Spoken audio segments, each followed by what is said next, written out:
A quiet war is happening online, and honestly, most people have no idea who is winning.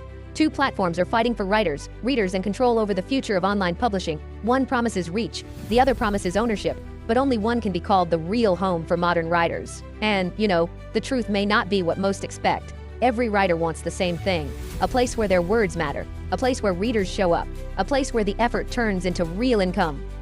This video breaks down the battle that now defines online writing, the hidden strengths, the traps no one talks about, and the move smart writers are making next. But before that answer comes, a bigger question appears. What does a writer really get on each platform, and which one gives real power? The first twist starts with a simple question. Why do so many new writers run to Medium first? The reason is simple. Medium feels like a giant city with endless foot traffic. Writers publish a story and thousands of readers can find it even if the writer has 0 followers. Medium has a built-in network. It has an algorithm built for discovery. It has publications that can feature stories and push them into trending categories. One good story can explode overnight. But then the other side appears. The same discovery engine that lifts a story can bury it. Medium controls the reach. Medium pays writers through a partner program that changes often. Some months are great, some months crash, and writers start to worry. If the platform owns the audience, does the writer really own anything? Here comes the first payoff. Medium offers speed, reach, and instant visibility. It's honestly the easiest place for a beginner to be seen. But it also creates a hidden leash. If the platform changes direction, the writer's income and reach change too. That is the trade most people do not notice at the start.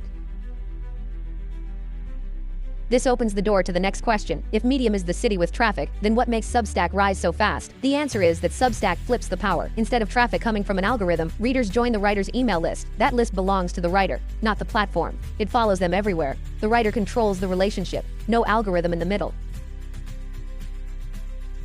This sounds simple, but it is huge. Substack is not built on discovery, it is built on loyalty. People subscribe because they want the writer's voice, they want the updates, they want the long-term relationship. This makes Substack feel smaller at first. Growth is slow, but it is stable. And once a writer builds a loyal list, income becomes predictable. Here comes the second payoff. Substack gives ownership, emails, payments, community. The writer is in control, but the cost is patience. Growth takes time, and honestly, the early days can feel lonely. This leads to the next twist. Money. Which platform actually pays more? Medium pays through reading time. If a story goes viral, the writer gets paid. But if the writer has a quiet month, earnings crash. Substack pays through subscriptions, monthly or yearly. If readers pay, the writer earns. Viral hits do not matter. What matters is trust. This creates a strange contrast. Medium rewards spikes, Substack rewards loyalty. One is fast money, the other is real money. And this is where many writers get stuck: chase quick numbers or build something that lasts. Okay, so now the next question appears. Which platform is better for beginners? Well, Medium wins this round. A brand new writer can publish their first piece and actually gain readers. The platform gives them a chance to be seen, even if they have, no audience at all. It really builds confidence. It teaches pacing, headlines, and how readers react to ideas. Medium is honestly a training ground. But here comes the twist. Medium readers often behave like commuters. They skim, they jump from story to story. They rarely follow a writer deeply. On Substack, readers behave more like fans. They join because they want updates, they want direct access, they stay longer, they read slower. This makes Substack a better long-term home, but yeah, a tougher place for a beginner to start. This leads to a question that, honestly, almost every writer asks: which platform grows faster? The answer, well, it really depends on what a writer values. Medium can give you thousands of views in just a week. Substack, on the other hand, might bring in about 5 new subscribers per week. But, views and subscribers don't mean the same thing. Views, they fade. But subscribers, they stay. Medium is about reach. Substack is about depth. Which one matters more really depends on what the writer wants, whether that's a viral moment or an owned audience. Now comes the next twist. What about writing style? Medium, really loves short, catchy, emotional, or advice-driven pieces. Listicles, stories, opinion, and how-tos, those tend to do well. On the other hand, Substack loves depth, voice, and personality. People subscribe for the writer, not just the topic. This makes the platforms feel like, well, two different worlds. One rewards the content, the other rewards the creator. This creates a new question. Can a writer use both? This is where the real strategy appears. Smart writers use Medium to attract attention and Substack to capture loyal readers. Medium becomes the front door. Substack becomes the home Medium brings traffic, Substack turns traffic into a community. This combination removes the weaknesses of each while boosting the strengths. This is the mini climax that surprises most writers. The fight between Medium and Substack is not a fight at all. It is a funnel. Writers publish short pieces on Medium to gain readers fast. At the end of each story, they link to their Substack. The most loyal readers follow. On Substack, they send deeper content. They build trust. They create paid tiers. They turn readers into supporters. So, now the next question rises. What about burnout?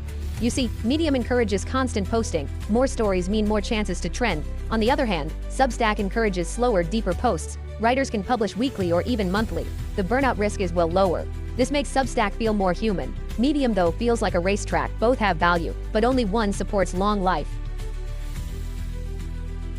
Here's another insight most writers miss. Medium rewards experimentation. You can test headlines, formats, and niches in real time. But Substack, it rewards commitment. Readers notice consistency. They remember voices. They stick around. Over time, Substack readers often convert to paying subscribers because they feel seen, valued, and understood. Medium can show you the world. Substack can keep the world with you. This pushes the script toward the biggest question of all. If both platforms have strengths, which one wins the future? Medium is trying to rebuild. It adds new features, it makes changes, but readers come and go. Substack keeps rising because it gives writers something the others do not. Ownership. Email lists last decades. Algorithms change every month. Writers know which one wins time. Now comes the final climb. Writers start on Medium to grow fast. They build a name. They learn what works. Then, they shift their best readers to Substack. They create paid newsletters. They build real income. They take control of their writing career. The platforms are not rivals. They are steps in a ladder. But the last twist is the most important. A writer can lose their Medium account. They can lose their reach. They can lose the algorithm, but they cannot lose an email list. That list is the crown. That list is the power. That list is the future. Here's the extended insight most writers miss. Medium can teach you tactics. Substack teaches you strategy. Medium gives you speed. Substack gives longevity. Medium can explode overnight. Substack can sustain you for a decade. Smart writers combine both, turning short-term visibility into permanent influence.